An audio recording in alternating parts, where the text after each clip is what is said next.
Hebrews, Hebrews, Hebrews. This is Prophets of Awakening. This is our Tuesday night TANAK and our news briefing, the 19th of May 2026. Okay, my main topic for discussion will be um, the slave ships, the manifesto, proving the 12 tribes of Israel who they are. Okay, I got videos on this before, but I want it's got a little more information, so I kind of wanted to shine a light on it. Then you have people that are not privy to this information. Okay, so you can go to our YouTube channel, The Prophets of Awakening. Check out our videos. We have over 1,000 or so videos that you can look at, examine, get the meat out. These videos will lead you to the truth of the Holy Scriptures. And if you like what you're hearing and receiving, I'm asking you to like, share, and subscribe to the channel. It'll be greatly appreciated. We have our Cash App at the bottom of the screen for those that want to support this channel and help it move along, okay? That too will be greatly appreciated, okay? For those that don't know, this is a non-Messianic channel. We deal with the Tanakh and the Torah. Tanakh being the Old Testament, so-called Book of Remembrance. Torah is the first 5 books of the Old Testament that was given to Moses by our Savior and our Redeemer, the Lord of Hosts. This channel was created to aid and assist all Hebrews who are waking up in these last days, these final moments, to their true identity, and also understanding that who their Savior and their Redeemer truly is. Shalom and welcome to the channel. Welcome to our Tuesday night Tanakh and news briefing, right? Okay, we're going to do our normal, which is a moment of silence, a prayer, Psalms. Then, like I said, the format is a little bit different because of I'm having this briefing. Okay, a topic for discussion, like I said, is tied to it's tied to this slave ship manifesto. They have a database. Like I said, I talked about it before. A manifesto from all the ships that ever came across the Atlantic. They have a manifesto of it. And this manifesto proves who the 12 tribes are and where they came from. It uncovers everything. Okay, so then we open it up to anybody with any questions, comments, any dialogue or testimonies. Okay, and then we're going to our Tuesday night Tanakh and news briefing, and then we'll pick a scripture and we'll read that scripture, break it down, and then I have a couple of other little things I want to deal with. I'll deal with that, then we'll close out. Okay? This moment of silence is for the Lord of hosts and all that he's doing to bring about our prophesied deliverance in these last days. Okay? Oh Lord, I pray unto the Lord my God. We make our confessions, O Lord, the great and dreadful God, keeping covenant and mercy to them that love thee and to them that keep thy commandments. O Lord, righteousness belongeth unto thee, but unto us a confusion of face as it is this day, to the men of Judah and to the inhabitants of Jerusalem, and unto all Israel that are near and that are far off, through all the countries whither thou hast driven us, because of our trespasses we have trespassed against thee. O Lord, hear this prayer and cause thy face to shine upon thy people for your sake. O Lord, open your eyes and incline your ears to hear. Behold our condition. O Lord, hear. O Lord, forgive. O Lord, hearken and do, and defer not, for thy own sake, for your people and the land need you desperately at this hour. Peace be unto you. Okay? So with that being said, I'll read a little psalm right quick. Okay.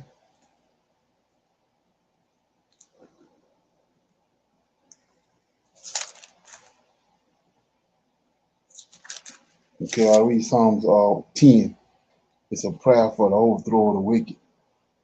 Why standest thou far off, O Lord? Why hidest thou thyself in times of trouble? The wicked in his pride doeth persecute the poor. Let them be taken in the devices that they have imagined. For the wicked boasteth of his heart's desire, and blessed the covetous, whom the Lord abhorred. The wicked, through the pride of his countenance, will not seek after God. God is not in his thoughts. His ways are always grievous. His judgments are far above out of his sight. As for all his enemies, he puffeth at them. He hath said in his heart, I shall not be moved, for I shall never be in adversity. His mouth is full of cursings and deceit and fraud. Under his tongue is mischief and vanity. He sitteth in the lurking places of the villages. In the secret places doeth he murder the innocent. His eyes are privately set against the poor. He lieth in wait secretly as a lion in his den. He lieth in wait to catch the poor. He doeth catch the poor when he draweth him into his net. He croucheth and humbleth himself that the poor may fall by his strong ones. He hath said in his heart, God hath forgotten. He hideth his face. He will never see it. Arise, O Lord, O God, lift up thine hand. Forget not the humble. Wherefore doeth the wicked contempt God? He hath said in his heart, thou wilt not be quitted. Thou hast seen it, for thou beholdest mischief and spite to requite it with thine hand. The poor committeth himself unto thee. Thou art the helper of the fatherless. Break thou the arm of the wicked and the evil man. Seek out his wickedness till thou find none. The Lord is king forever and ever. The heathen are perished out of the land. Lord, thou hast heard the desires of the humble. Thou wilt prepare their hearts. Thou wilt cause thine ear to hear, to judge the fatherless and the oppressed, that the man of the earth may no more be oppressed. So that was Psalm 10 is a prayer for the overthrow of the wicked. Okay, so I wanted to shine a light on a couple of things. So it says that verse 9, verse 8 says the wicked, when you understand who the powers that be, it says that he sitteth in the lurking places of the villages, in the secret places doeth he murder the innocent. His eyes are privately set against the poor. He lieth in wait secretly as a lion in his den. He lieth in wait to catch the poor, and he do catch the poor when he draweth him into his net. So my point was when I read that, it says when he draw him into his net. So can't get no bigger net than Christianity and JC. Okay, can't get no bigger net than that. So anyway, 10, he crouches, humbles himself that the poor may fall by his strong ones. Okay, so yeah, I want to shine light on that. Okay, got anything on that? Okay, so with that being said, we're gonna go to our topic for discussion. Yeah, like I was saying, I have did previous videos on this and I shine the light on it, but I feel the need based off everything that's going on and the times that we in. I want to shine a light on it again. Maybe it'll catch on to some of these stragglers that's straggling along. Okay, so here we go.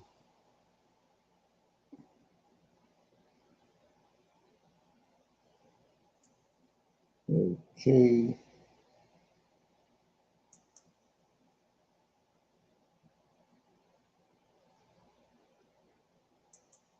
That right now, sitting inside a publicly accessible database, there are over 36,000 shipping records that accidentally prove one of the oldest prophecies in human history.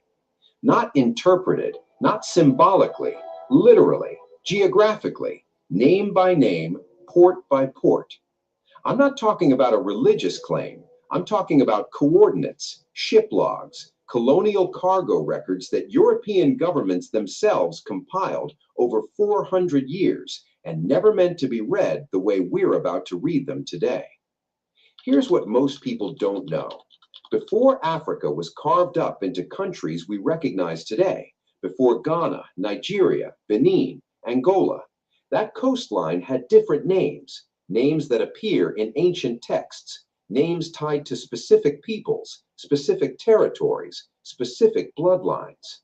And when historians began digitizing every single slave ship voyage ever recorded, they built something they called the Transatlantic Slave Trade Database. 36,000 voyages, 12 million people, every port of departure logged, every port of arrival documented. What nobody expected is that when you lay those departure ports on top of ancient territorial maps from texts that predate European colonialism by over 1,000 years, the match is almost perfect. So today, we're not going to talk about just one group. We're going to talk about all 12. Stay with me, because by the end of this video, you are going to look at a map of West Africa and never see it the same way again. If you've been following this channel, you already know what we covered before. Portugal made contact with the West African coast in the 1400s, and what they found there, they didn't just trade with, they documented. Their own scribes, their own cartographers, their own clergy, they wrote down what the people called themselves. Okay, let me play this again because I talk about this, and this is major.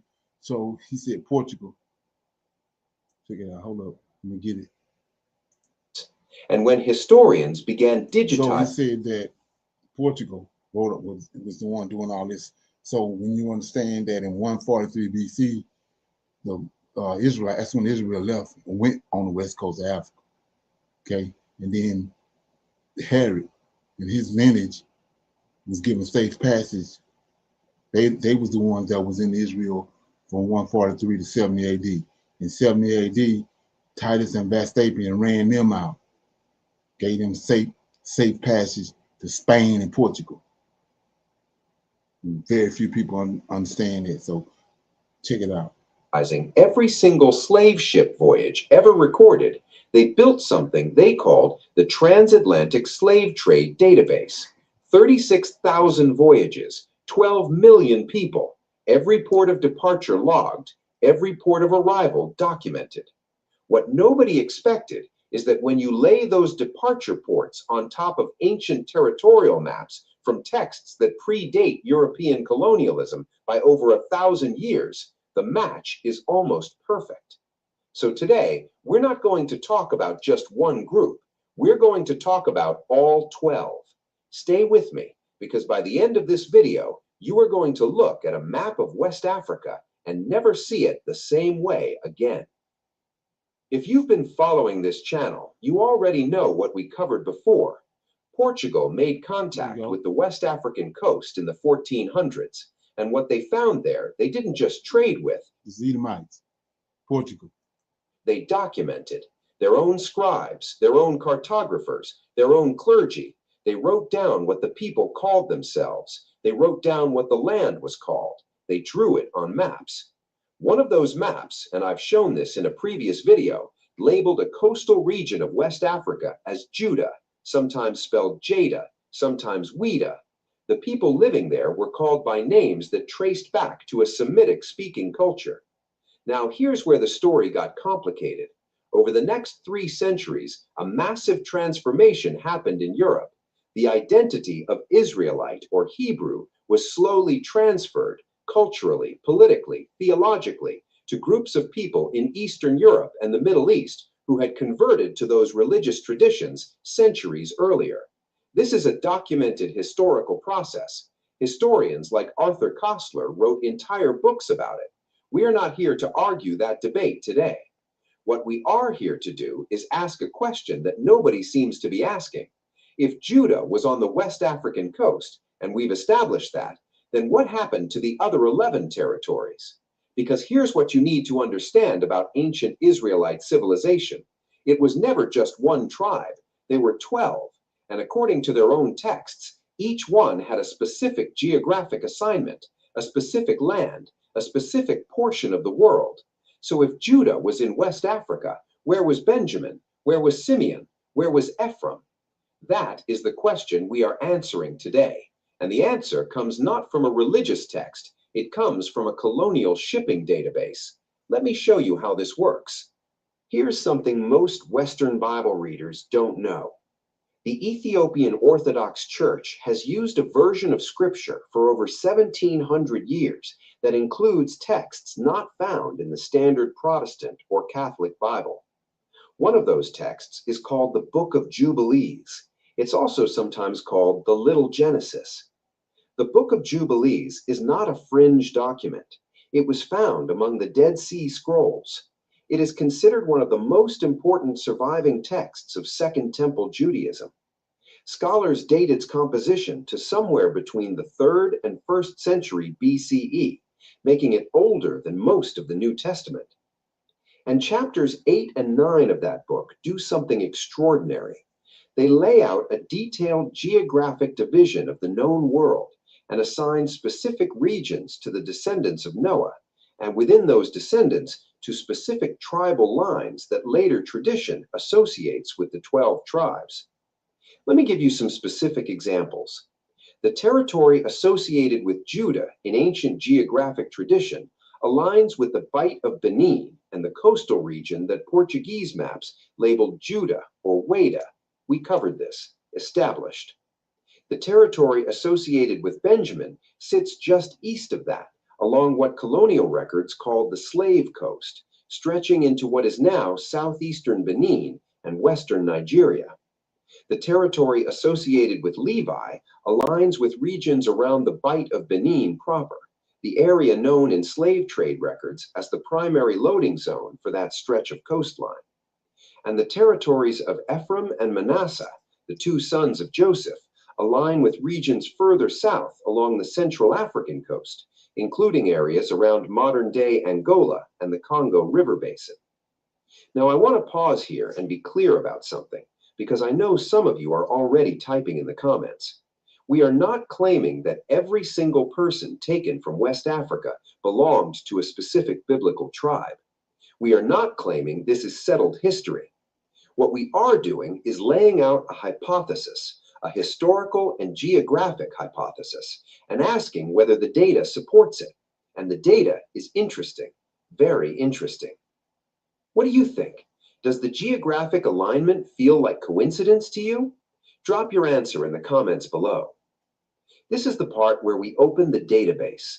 The Slave Voyages Transatlantic Slave Trade Database is publicly available. It was built by a consortium of universities, including Emory, Harvard, and institutions across Europe. It is the most comprehensive historical record of the transatlantic slave trade ever compiled. Over 36,000 documented voyages, each voyage tagged with a port of departure, a port of arrival, estimated captives, and dates. It was built to document a tragedy. It was honored to the memory of millions of people. And today, we're going to read it through a different lens. Let's start with Weda. The port historically called Weda, later renamed Weda after the 1884 Berlin Conference, which we'll talk about in a moment, was one of the single busiest slave trade departure points on the entire African coast. Tens of thousands of people were shipped from this port across the Atlantic. Where did they go? A significant portion went to Jamaica, to Barbados, to the British Caribbean colonies. Now go back to the ancient territorial maps. The region of Waidah sits within the coastal zone that historical and geographic tradition associated with the territory of Benjamin, the tribe immediately adjacent to Judah in the east. Coincidence? Maybe, but let's keep going.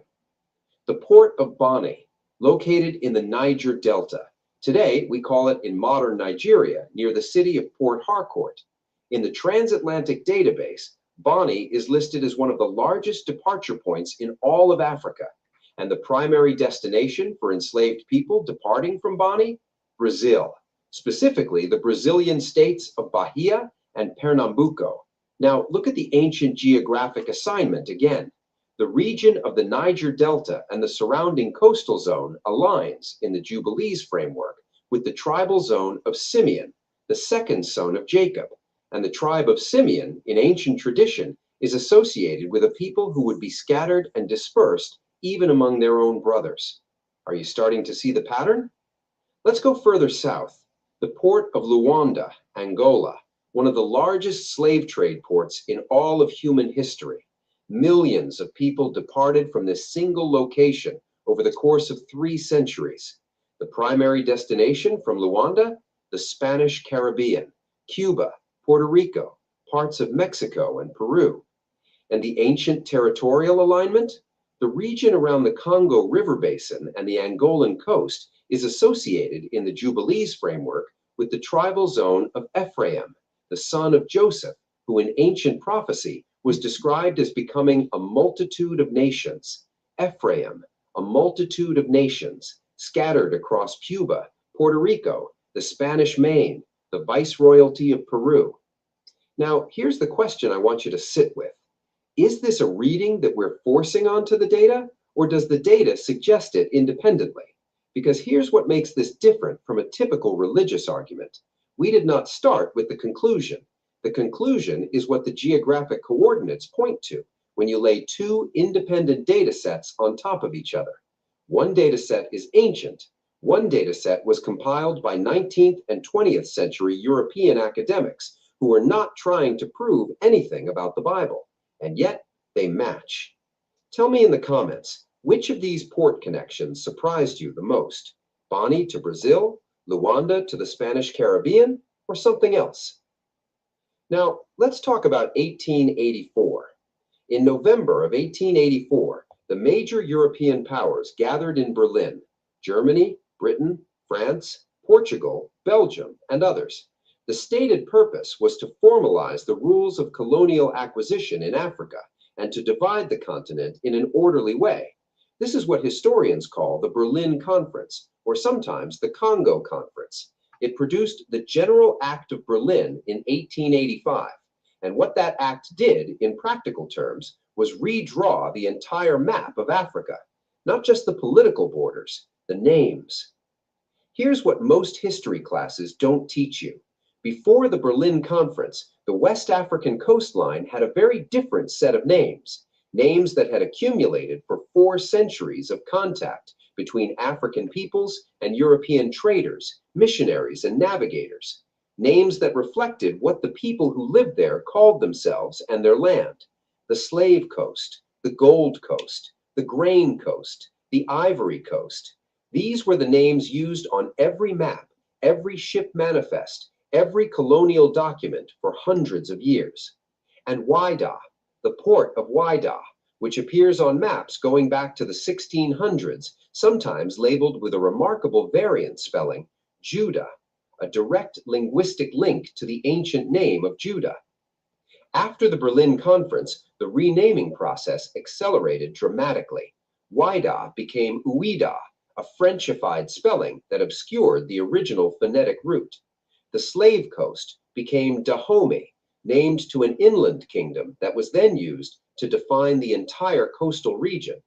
Territories that had been labeled on colonial maps with historically significant names were absorbed into French West Africa, British West Africa, German Togoland, and Belgian Congo, administrative units that served colonial governance but erased geographic memory. They identified receiving nations and territories across 4 continents. The total count of distinct national destinations? 43. 43 separate national and colonial territories across North America, South America, the Caribbean, and Europe received enslaved people from the West and Central African coast: the United States, Brazil, Cuba, Haiti, Jamaica, Barbados, Trinidad, Puerto Rico, Mexico, Peru, Colombia, Venezuela, Suriname, Guyana, the Dutch Antilles, the Danish Virgin Islands, and more, from one end of the earth to the other. Now, I want to be careful here. I'm not telling you that this proves the transatlantic slave trade was a divine punishment. I am not making a theological claim. People of many different faiths and no faith at all have strong and legitimate reasons to resist that framing. What I am saying is this: from a purely historical and documentary standpoint, The pattern described in that ancient text, written over 2,000 years ago, matches the documented dispersal pattern recorded in a 21st century academic database. One said, scattered among all peoples from one end of the earth to the other. The other counted 43 nations across 4 continents. How you interpret that is up to you. That's the honest position. That's what this channel is about, presenting the evidence and letting you think. Nations. Each of those layers comes from a completely different source, different languages, different centuries, different institutions. None of them were talking to each other, and yet they tell the same story. Now, I know this video is going to generate strong reactions. Some of you are historians who are going to push back on specific claims. Good, push back. Drop the sources in the comments. That's how knowledge actually works. Some of you are going to feel like this is confirming something you already sensed was true. That's valid too. But don't stop at the feeling. Go verify it yourself. Okay, you got anything on that? What you think?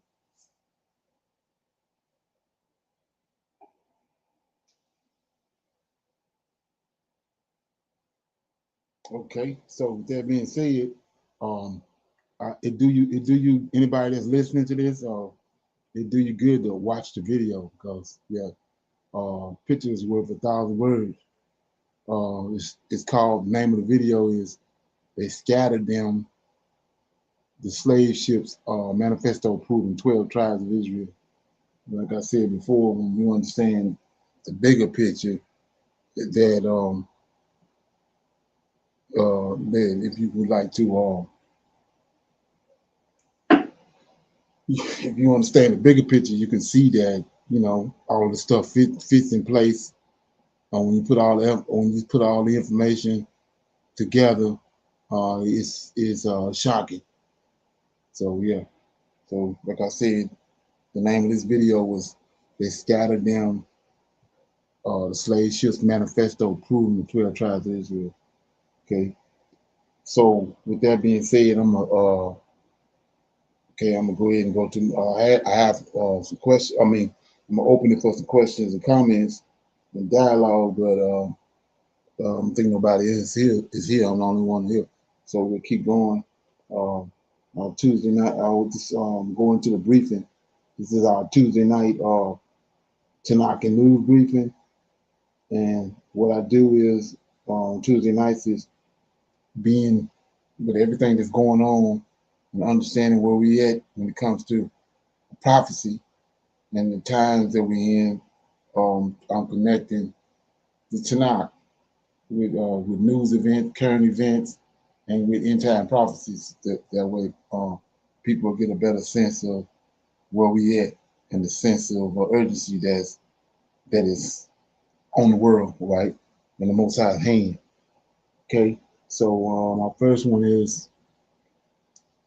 video is right here. Prices are up 21% from a year earlier to an average of $570, while premium seat prices rose 17% to an average. So what's going on is it's a flight crisis with the airlines. They tampering with the tickets, trying to jack the price up because of so many people exiting this place, leaving it, and they're trying to cut it off. $1,444 per trip. And this is according to data released April 16. Going on to state, despite higher fares, bookings have remained resilient amidst these changes, which is an encouraging sign, says the JetBlue Airways. Like she said, they still leaving. Okay. Airways CEO. In addition to the closing of certain airlines, the global conflict that has been amidst us for several months now is also affecting the ticket prices because of gas, fuel. Not only are we seeing this with vehicles, we are also seeing it with airline tickets. Guess how much I just paid for a plane ticket? I paid $486. for a plane ticket. And you're thinking, well, that makes sense. Plane tickets cost that. You must be taking a little trip, going somewhere, a little fun, right? No. Do you want to know where I'm going? I'm flying from San Francisco, California to San Diego, California. I'm literally flying in the same state, and it cost me $486. I don't leave to another state. I stay in one state the whole time for an hour. It's fine. $486. It's a hour flight. Oh. Where should you invest $100 today? Okay. I got This is an expat immediate crisis. This is a financial crisis.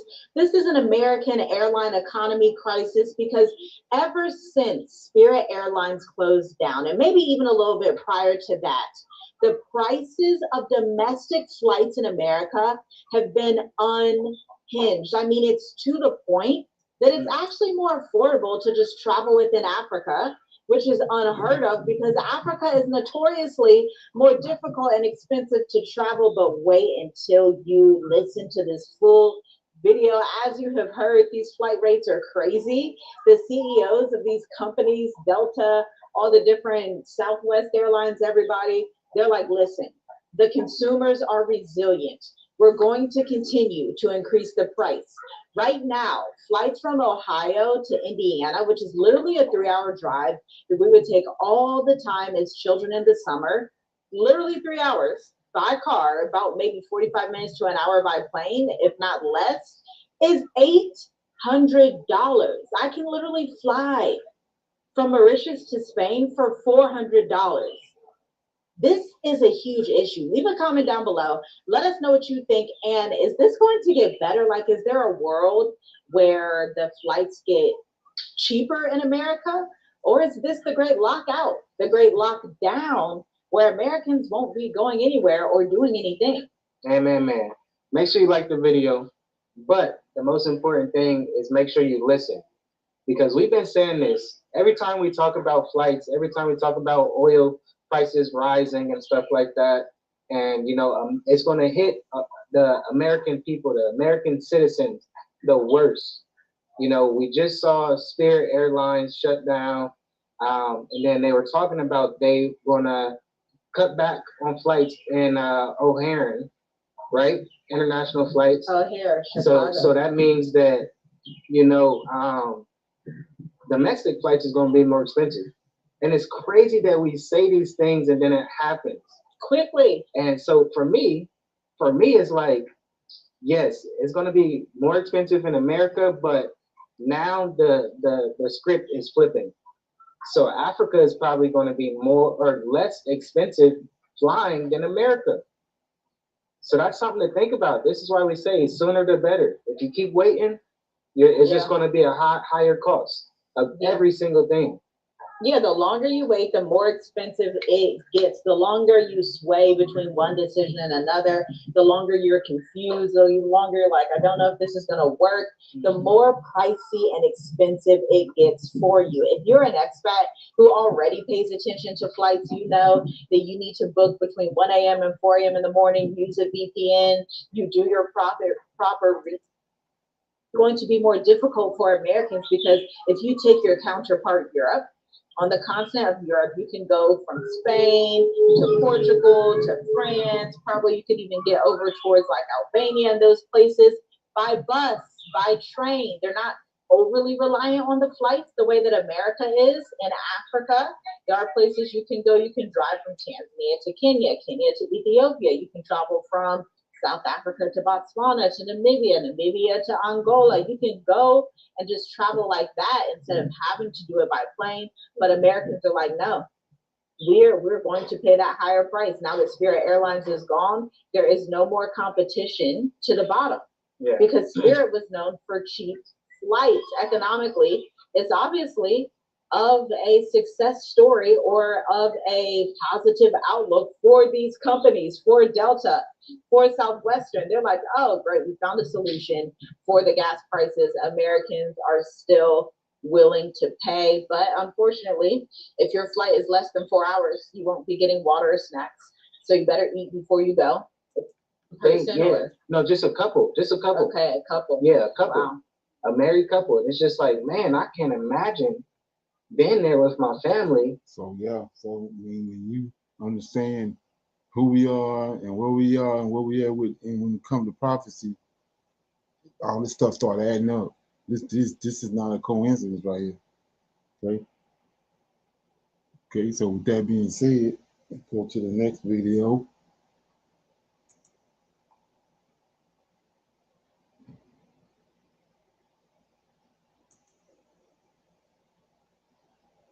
Yeah, well, people gonna have the opportunity to leave this place real soon. Okay. Things weren't bad enough. We now have a public health emergency that the World Health Organization is deeply concerned with, saying that this is a matter of international concern. Look at this. It says, World Health Organization chief raises alarm over scale of Ebola outbreak after death toll climbs.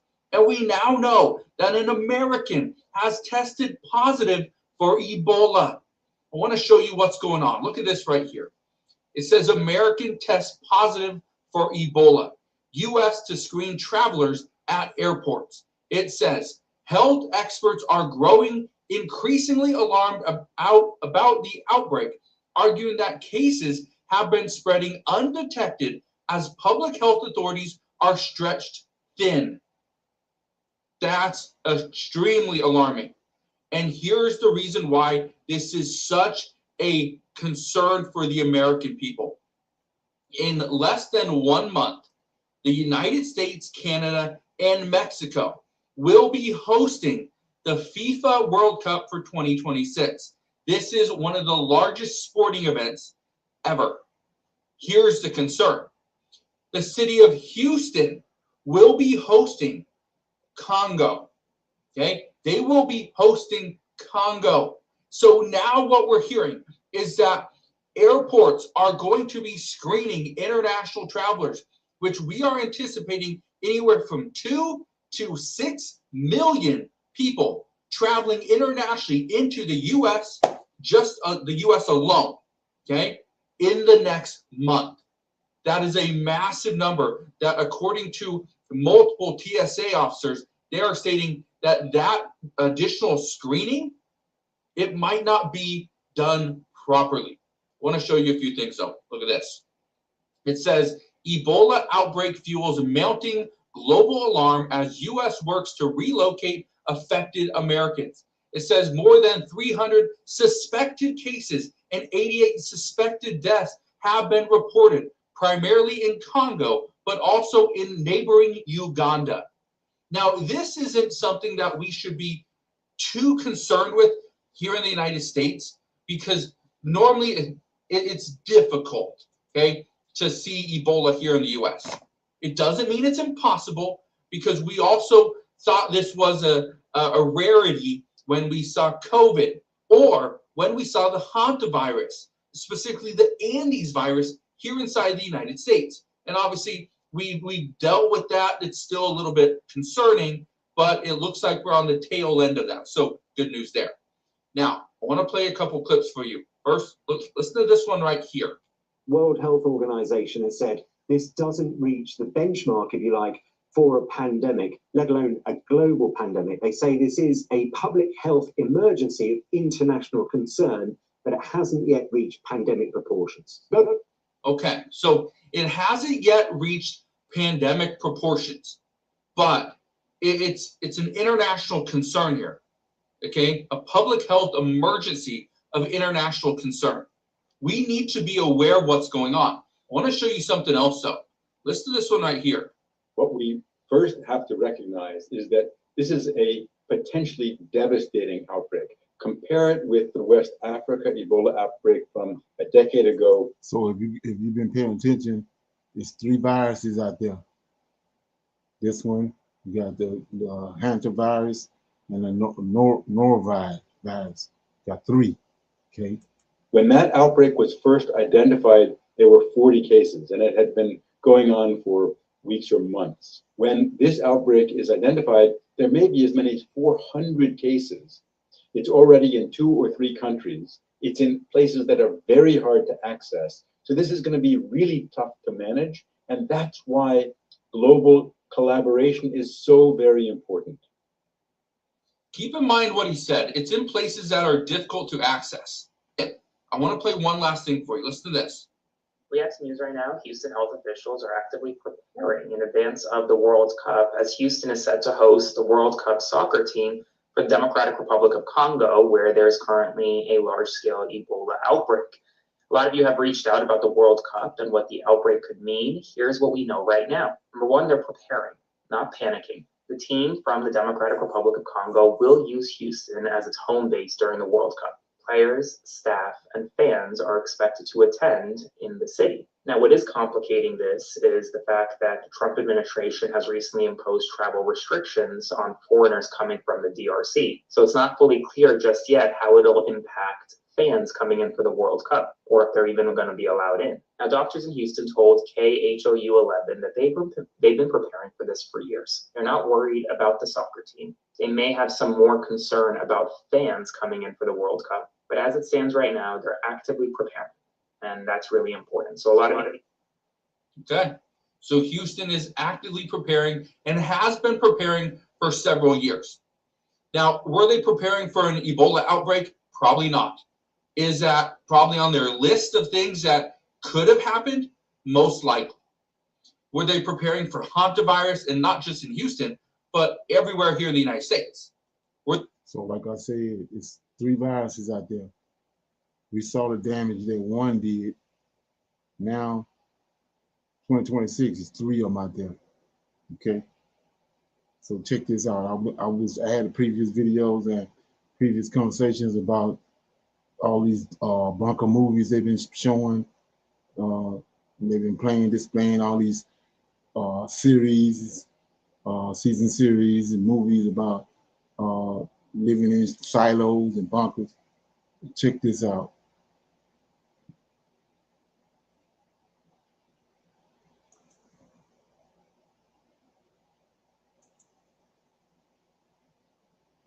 Okay.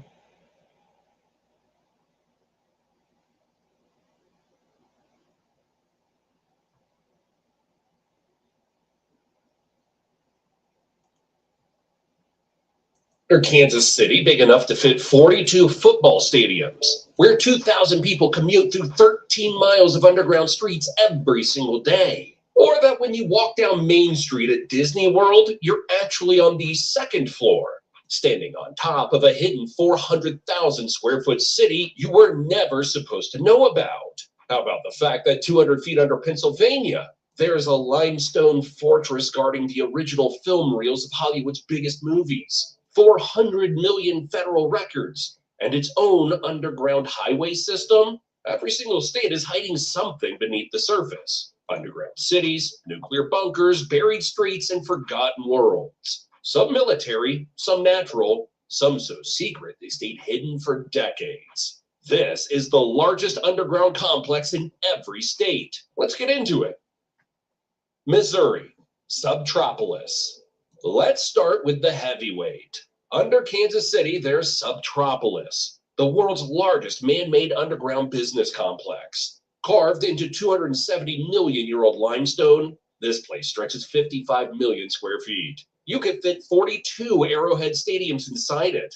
Over 2,000 people commute down here every day, driving through 13 miles of paved subterranean streets to reach high-security vaults storing everything from EPA archives to the original film reels of Gone with the Wind. It's got its own zip code, its own fire department, and climate control that nature handles for free. In Missouri, the most valuable real estate is under your boots. Kentucky, Mammoth Cave. If Missouri is the king of underground business, Kentucky is the king of the abyss. Mammoth Cave is the longest cave system on Earth. Over 426 miles mapped so far, winding through 5 levels of limestone. Experts believe hundreds of miles more are still hidden in total darkness. People have used this cave for 5,000 years. During the War of 1812, enslaved workers mined saltpeter here for gunpowder. But the real legend is Stephen Bishop, an enslaved man who in 1838 crossed the 105-foot bottomless pit using a single wooden ladder. That crossing opened miles of uncharted territory. The map he drew from memory is still a masterpiece. New York, the subterranean world. Think you know New York? Look down. Under the concrete is a second city, 850 miles of subway track, 472 stations, 25 routes stacked like Tetris. The 191st Street station plunges 173 feet deep. So far underground, it was designated a nuclear fallout shelter in the 1950s.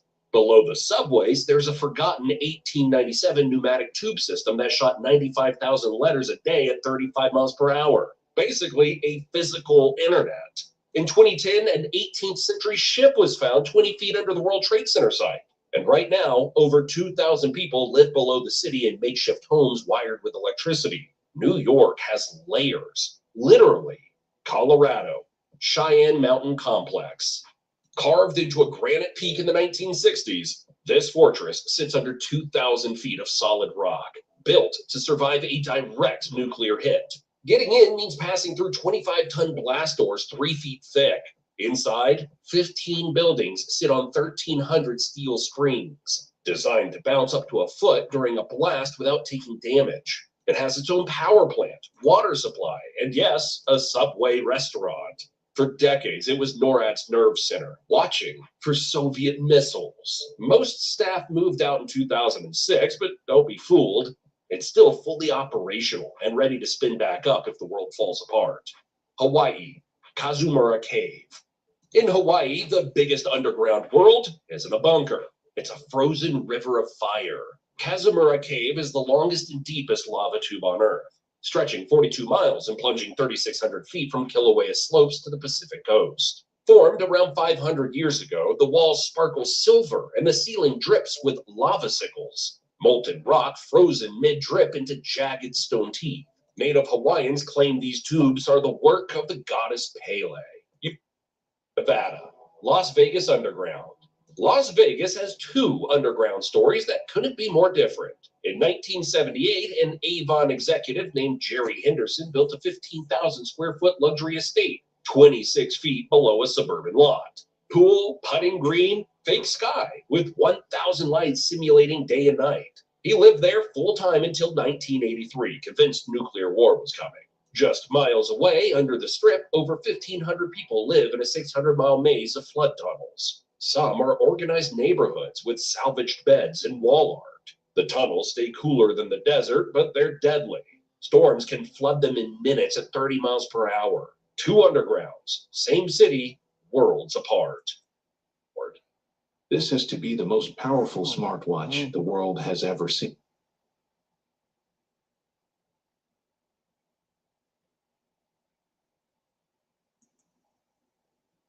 Shoshone Ice Cave.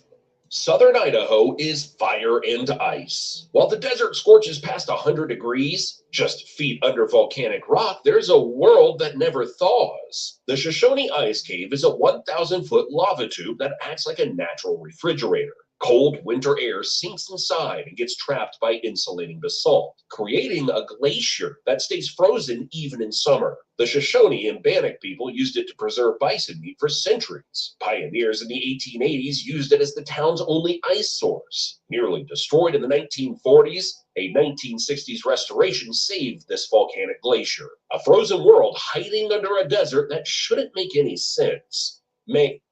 Dakota, Fort Abraham Lincoln. North Dakota's most important underground structures predate European arrival. At Fort Abraham Lincoln State Park, reconstructed Mandan earth lodges sit as semi-subterranean dwellings where the Mandan people lived over 200 years before smallpox devastated the community in 1781. These were sophisticated, carefully engineered homes dug into the earth. The fort later became Custer's last command post before Little Bighorn in 1876. Scattered across the surrounding prairie, North Dakota still has dozens of... Okay, you got any feedback on that? So with that, like I said, you want to watch that video right here. It's the largest underground cities in every U.S. state and what they're hiding. Okay, so we know what they're hiding is something going to happen. And all these places are already prepared. Okay, certain people. Okay, so they say. Okay, so with that being said, I thought this right here was pretty interesting. We talked earlier. I played a video about how they finagling the airplanes and the tickets, the airline tickets. Check this out.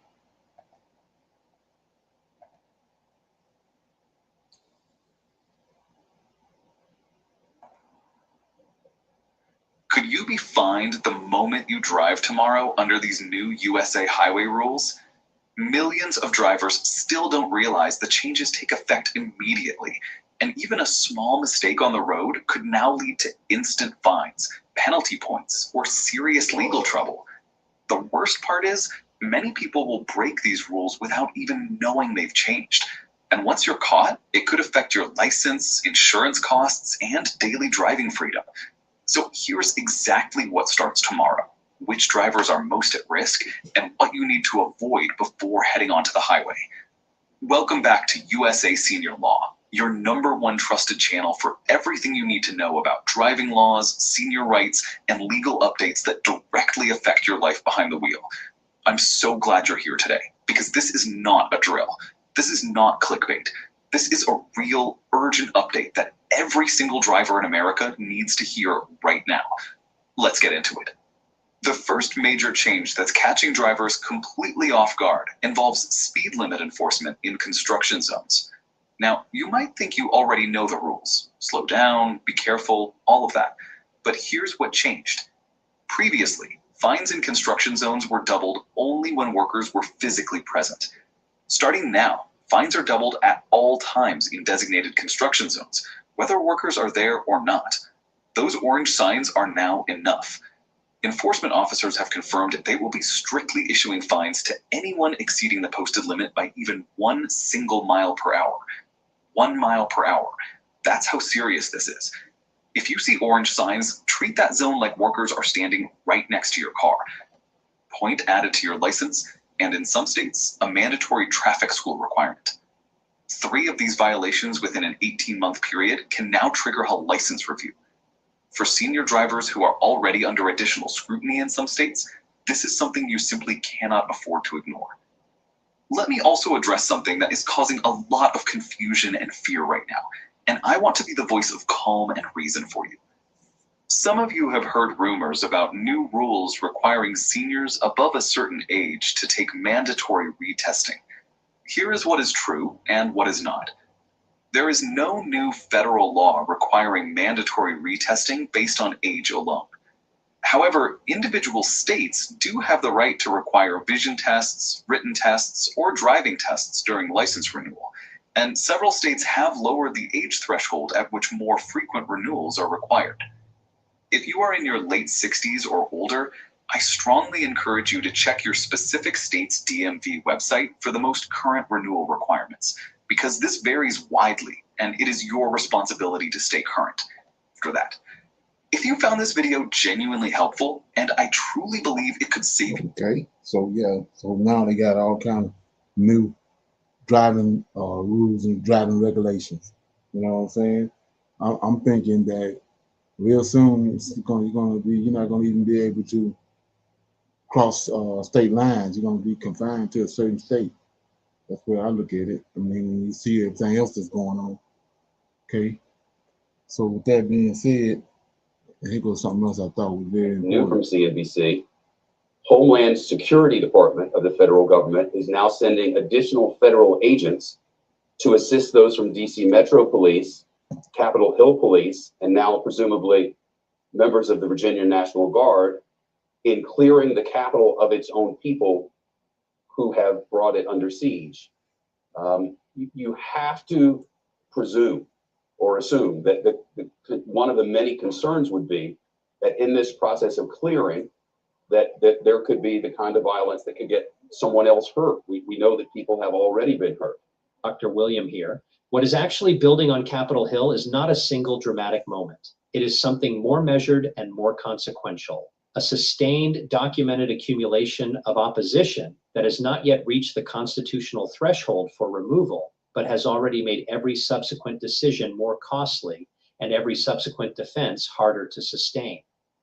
The content using the language of Capitol Hill erupting and Congress demanding immediate removal frequently carries a disclaimer that most viewers scroll past without reading. So he said in the very first line, quote, "A whole civilization will die tonight, never to be brought back again. I don't want that to happen, but it probably will. However, now that we have complete and total regime change, where different, smarter, and less radicalized minds prevail, maybe something revolutionary, wonderful can happen. Who knows? We will find out tonight, one of the most important moments in the long and complex history of the world. 47 years of extortion, corruption, and death will finally end. God bless the great people of Iran." Now, the scenarios depicted in these dramatizations are labeled as fictional, designed to capture the emotional sense of what accountability would look like rather than the procedural reality of what it actually requires. The eruption as a single decisive moment, the dramatic floor vote, the bipartisan coalition suddenly materializing to remove a president from office, that has not happened. But what has happened is in many ways more significant for understanding where the political trajectory of the Trump second term is actually heading. More than 70 legislators have publicly and formally pushed for Trump's removal following his statements about destroying Iran's civilization. Ayes are 57. The nays are 43. 2/3 of the senators present not having voted guilty. The Senate judges that the respondent, Donald John Trump, former president of the United States, is not guilty as charged in the article of impeachment. Presiding officer directs judgment to be entered in accordance with the judgment of the Senate as follows. The Senate, having tried Donald John Trump, former president of the United States, upon one article of impeachment exhibited against him by the House of Representatives. The Department of Justice's handling of investigations, including the Epstein file transparency demands that have united critics across the political spectrum, the classified documents controversies that have generated their own impeachment resolutions, the broader fitness concerns that have prompted 25th Amendment discussions among members who question whether the president is able to discharge the duties of his office. When you aggregate the members who have supported some form of removal or accountability action across these overlapping areas, 25th Amendment discussions based on an argument that is different in kind from the impeachment arguments. The 25th Amendment is not about criminal conduct or abuse of power. It is about whether the president is able to discharge the duties of his office. The statements about destroying civilizations, the shifting positions on the Iran conflict, the broader pattern of behavior that has prompted questions from members of both parties about whether the president is fully in command of the responsibilities of his office, these are the kinds of concerns the 25th Amendment was designed to address. And while no current reporting suggests that the vice president or cabinet members are considering 25th Amendment action, the congressional members who are publicly raising it are establishing a constitutional conversation about presidential fitness that represents a significant expansion of the removal discussion beyond the traditional impeachment framework. The political significance of the documented removal pressure extends beyond the formal constitutional question of whether removal will actually occur. Public removal demands from a significant block of congressional members create a specific kind of political pressure that operates even without a formal vote. So what we're looking at is on Capitol Hill is erupted because Congress is demanding the resignation or the impeachment of Trump. So it's causing a stir. I don't know if anybody knows anything about that, but yeah, just add to the drama that we already see going on. Okay, and like I said, I got a few videos. I've been talking about Echo Atlantis for a while and how they keep telling us over and over again before 2030 that 95% of the people, the world population, are going to be in Africa, right? And so I made a video on how they building up Echo Atlantis. They're building this big, huge complex that's in Africa, and if you, like I said, if you want to check it out, you can go Google it, Echo Atlantis. They're building it up. So check this out.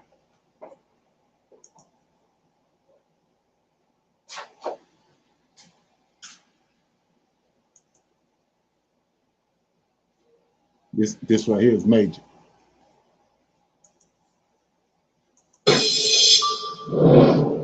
My people, listen up, okay? Something historic is about to happen on the African continent, and you will not, I repeat, you will not hear about it on the evening news. So I need you to lean in and listen. So my thing is, they not building Echo Landers up, and all the money that's being spent by the powers that be just for the hell of it. Closely, because this right here is a game changer. For months, Europe has been buying jet fuel from Africa for the first time. And I'm not talking about crude oil. I'm talking about refined, processed, ready to fly jet fuel. 70,000 barrels of it every single day, flowing from a single facility on the coast of Lagos into European airports. Lagos. Nigeria, Echo Atlantis. the country that spent decades importing its own petrol, is now exporting refined fuel to the United Kingdom. Now let that sit with you for a second. Nigeria is Africa's largest oil producer, has been for decades. The country sits on billions of barrels of crude oil underground. And for most of that time, most of our lifetimes, Nigeria would pump that crude out of the ground, ship it abroad, watch someone else refine it into petrol and diesel and jet fuel, and then buy it back at a markup. Every year, the same story for decades. Nigeria was spending over $10 billion a year just importing refined fuel, 10 billion. A country that is literally sitting on oil. Make that make sense? You can't. And whenever someone asked why, the answer was always the same. We can't build a refinery big enough. It's too complex, too expensive, too risky. But one man decided to prove all of that wrong. His name is Aliko Dangote. And what he built is now the largest single train oil refinery on the planet. 650,000 barrels of crude oil every single day.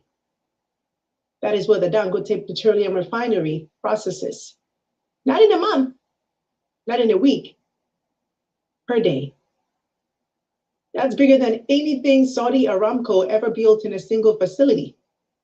Bigger than anything in the US or Europe, the largest of its kind on earth, sitting in the Lekki Free Trade Zone right outside Lagos. And get this, as of January 2026, it was supplying 62% of Nigeria's petrol demand, overtaking imports for the very first time in the country's modern history. My God. Woo! Yes. What exactly is an IPO, right? IPO stands for initial public offering. And it is the moment that a private company, one that has been owned by a small group of founders or investors or even institutions, opens itself up to the public for the first time and says, listen, you can now buy shares in this business. And when you buy a share, you're essentially buying a small piece of ownership in that company. If the company grows, your shares grow in value. If the company pays out profits to its shareholders, which is called dividends, you receive a portion of those profits proportional to how many shares you hold. That's it, right? That's the core idea. Now, the Dangote refinery has been privately owned since the day construction began.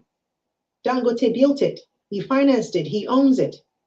Now, the Nigerian National Petroleum Company, the NNPC, holds a 7.25% stake on behalf of the Nigerian government.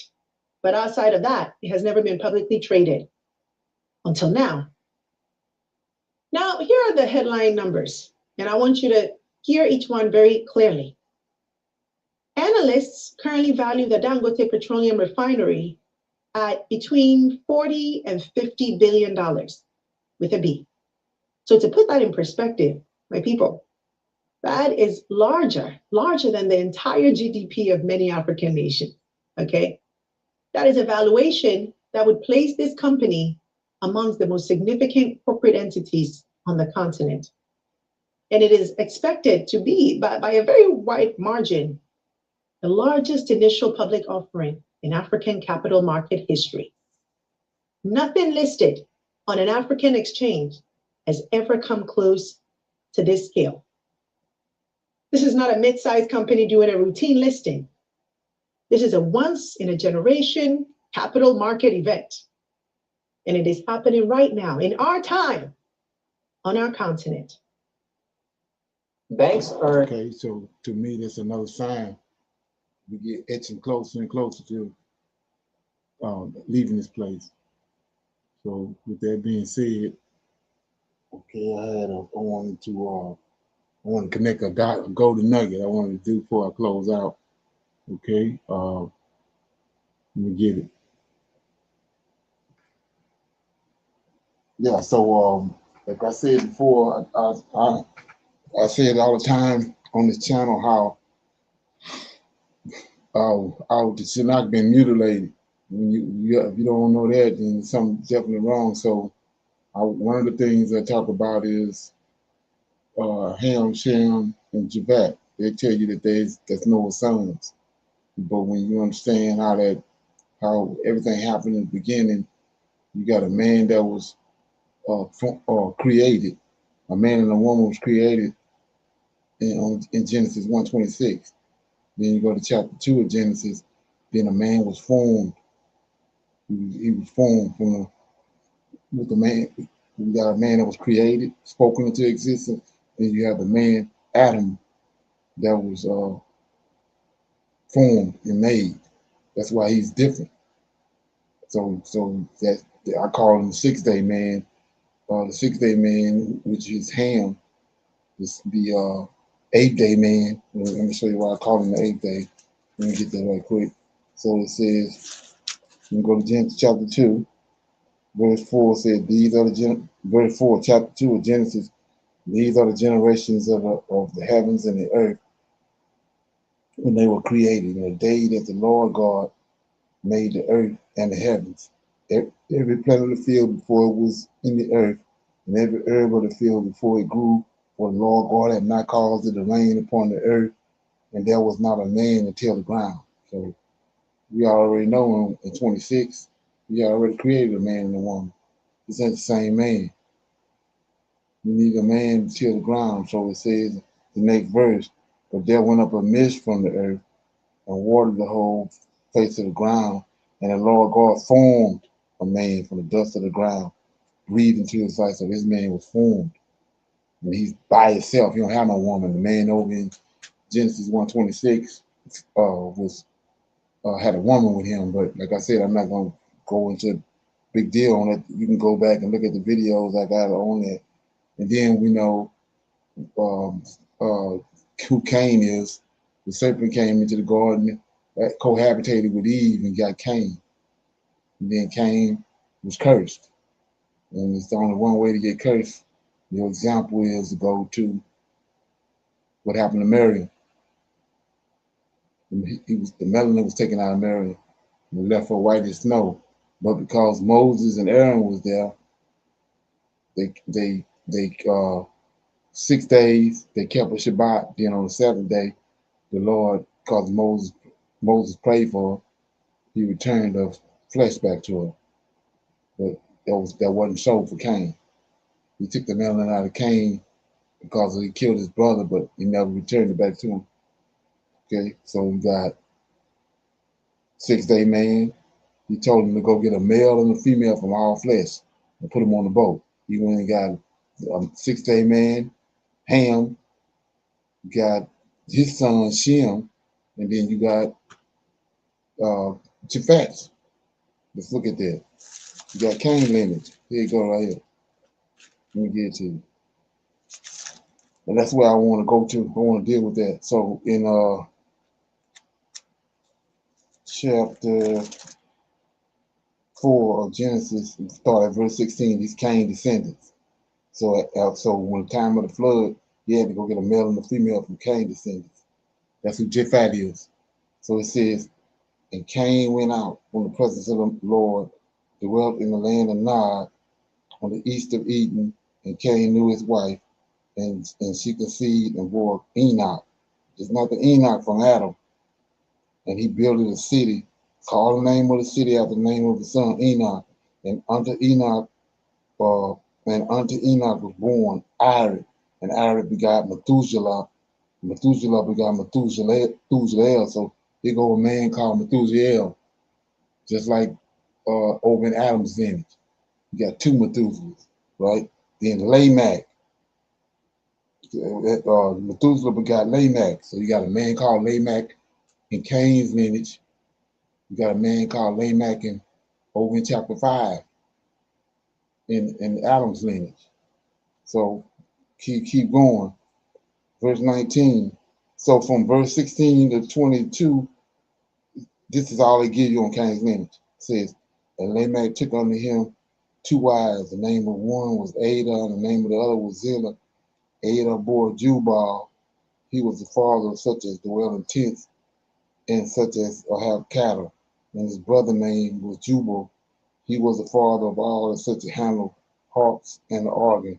And Zillah said also bore Tubal-Cain, an instructor, an artificial in brass and iron, and the sister of Tubal-Cain was Naamah, right? So we see right here this Cain lineage. But like I was saying before, this book has been mutilated. So if you go to, and like me, I'm understanding that. So it's other information, other books out there. Just have to be able to rightly divide it and go by the Most High's unction. So I've been dealing with this book of Adam and Eve forever. And so what I'm gonna do, I'm in verse 13. I'm picking up to show you where this information was all together at one time. They separated. So it says in Genesis chapter 4, I read 14, chapter 4, starting at verse 16 to 22, I was reading. It gives you the lineages, the names of the people. But right here in 13, the book of Adam and Eve, chapter 13, Lamech, the blind, lived in those days. He was one of the sons of Cain. He had a son whose name was Atum, and the two of them had many cattle. Lamech was in the habit of sending excuse me, in this habit of sending them to graves with a young shepherd who tended them. He was coming home in the evening when he went to his grandfather, his father Atum, and her mother Hazina, and he wept, and he said to them, I cannot feed those cattle alone, or someone may rob me of some of them, or kill me, so they can take them. Because among the children of Cain, check it out. Because among the children of Cain, there was a lot of robbery, murder, and sin. So when you go back to what I just told you, who came, where he came from, his lineage, this shouldn't surprise you. So verse 3, then Lamech pitied him, and he said, you may be correct. When you are alone, you might be overpowered by men of this place. So Lamech arose, took a bow he had ever since he was a youth, before he became blind. Okay, I'm going to shine a light on that blind part. Before he became blind. So Lamech blind. And he took large arrows and smooth stones and a sling which he had. And he went to the field with the young shepherd and placed himself behind the cattle while the young shepherd watched the cattle. Lamech did this for many days. Meanwhile, ever since God had cast him off and had cursed him, so Lamech been cursed. Lamech did this for many days. Meanwhile, ever since God, okay, the Lord of hosts, had cast him off and had cursed him, okay, right, with trembling and fear, Cain could not be still, nor find rest in any one place. So he was a wanderer from place to place. In his wandering, he came to Lamech his wives and asked them about him. They said unto him, he is in the field with the cattle.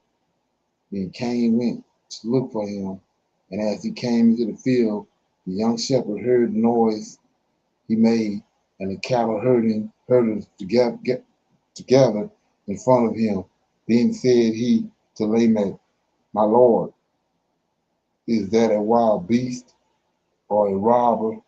And Lamech said, "Tell me whether he is where he is when he comes up." Then Lamech bent his bow, placed the arrow on it, and fitted a stone in the sling. And when Cain came out from the open country, the shepherd said to Lamech, shoot, behold, he is coming." Then Lamech shot at Cain with his arrow and hit him in his side. And Lamech struck him with a stone from his sling. And the stone struck his face. Check it out. The stone struck his face, knocked out both his eyes. So now we see Cain blind. Okay, Lamech blind and Cain blind. Then Cain fell dead instantly. Then Lamech and the young shepherd came up to him and found him lying on the ground. And and the young shepherd said to him, "It is Cain, our grandfather, whom you have killed, my lord." Then Lamech grieved in bitterness and regret, and he clapped his hands together and struck the head of the youth with his flat palm, and the youth fell as if he were dead. But Lamech thought the youth was pretending, so he took up a stone and struck him and smashed his head until he was dead.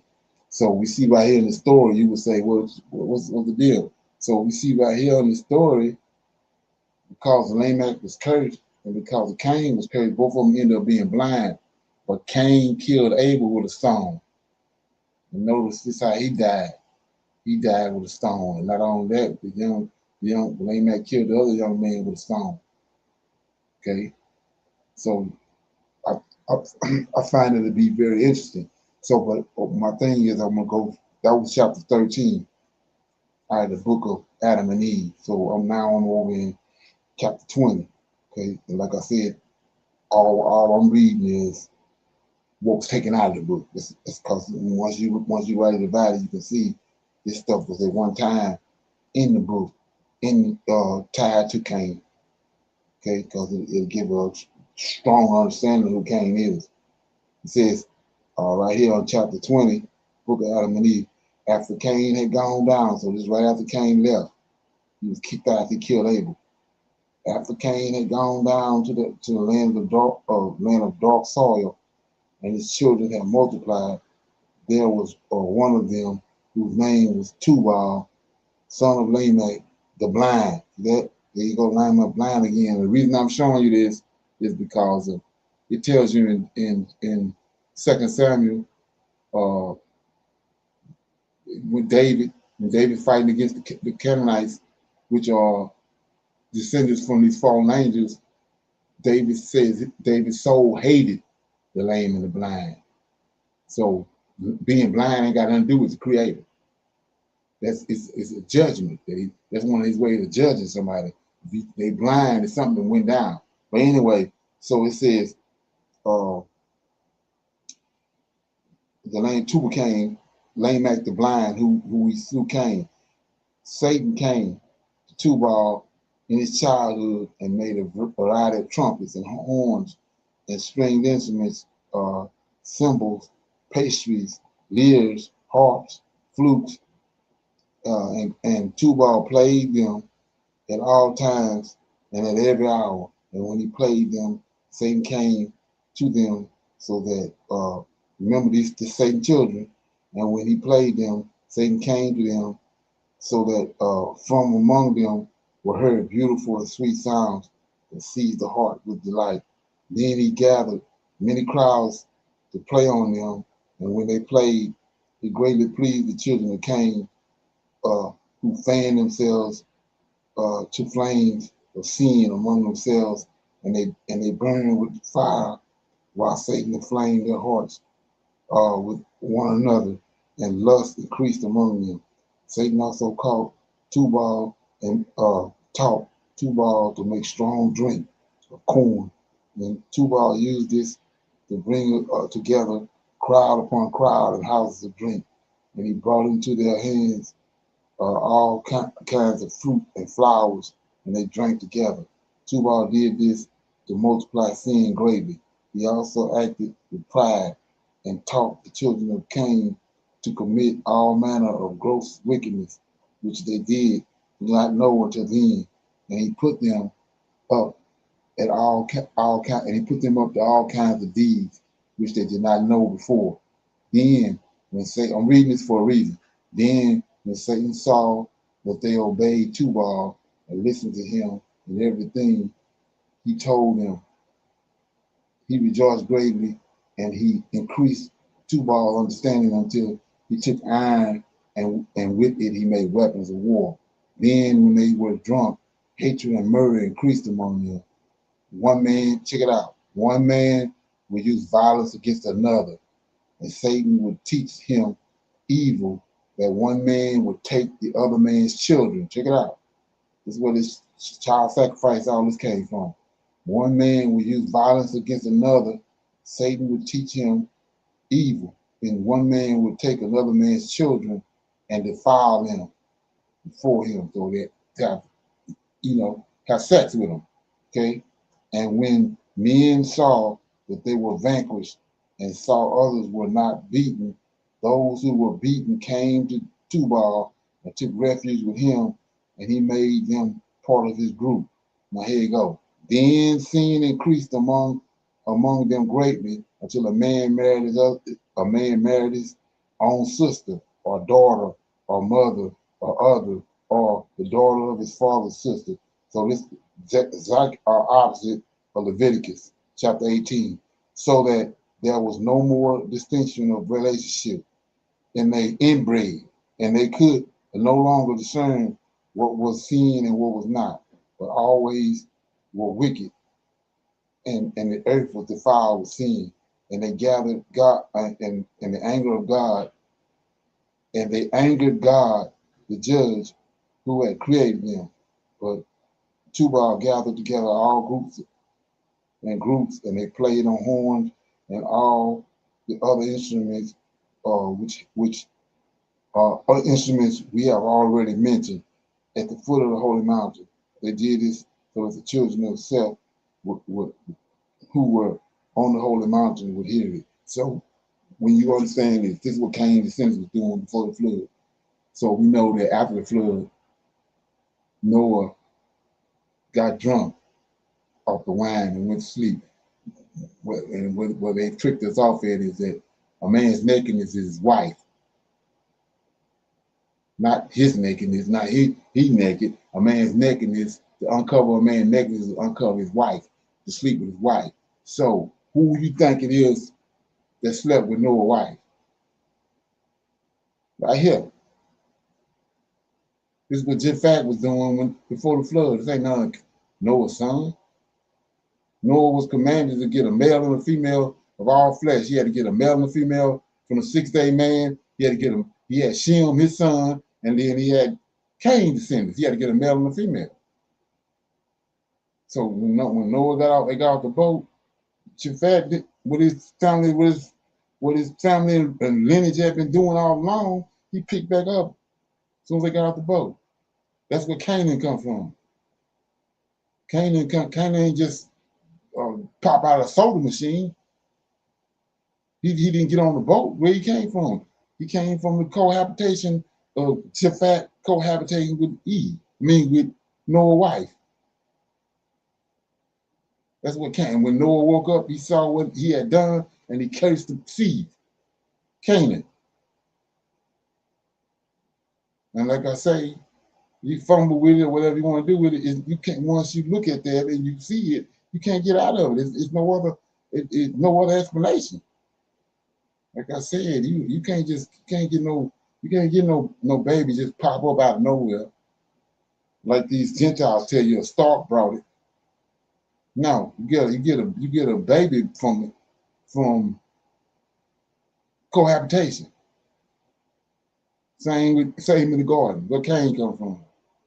You only get a seed. The only way you can get a seed is from cohabitation, intercourse. So when you go back to the beginning, in the garden, there's a woman involved, Eve and the serpent. She tell you what he done. He beguiled her, hoodwinked her. Okay. Then there's two seeds in her belly, one from Adam and one from the serpent. And right here, the serpent seed violated Noah's wife.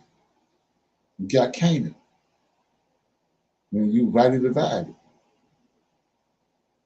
So that was on my mind. So I said that I was going to attach that to this, bring it back up again, attach it to this class right here. So with that being said, okay, I'm gonna I'll close out right there with that.